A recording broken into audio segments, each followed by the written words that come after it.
আমি অনুরোধ করব, আমাদের এই অধিকার খর্ব করবেন না। আমাদের এই অধিকার আপনার মাধ্যমে সংরক্ষণ হোক।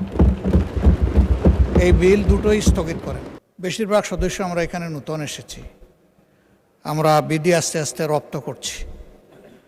বিধি মোতাবেক এই সংসদ চলবে, এটা আমরা সকলেই সহযোগিতা করা উচিত। স্পিকারের চেয়ার থেকে বারবার এই অনুরোধ আমাদেরকে জানানো হয়েছে, আমরা এটাকে রেসপেক্ট করি। এই বিলটা কোনো সময়ের সীমার মধ্যে বন্দী নয়, সময়ের কোনো বাধ্যবাধকতা নেই। এইখানে বিধিটা মানাই তো উচিত ছিল।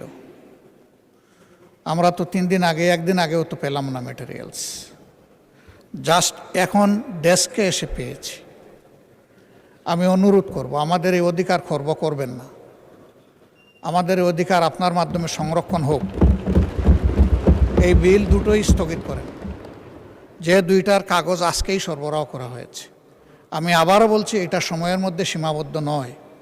আরও অনেক বিল এই সংসদে আসবে, এটাই স্বাভাবিক। বিল আসবে, আইন সংশোধন হবে, আমরা এগিয়ে যেতে হলে এগুলো লাগবে। কিন্তু যেখানে যেটা প্রযোজ্য সেটা হওয়া উচিত। যেহেতু এর কোনো সময়সীমা নেই, এই জন্য এটা পরবর্তী অধিবেশনে আনা যেতে পারে।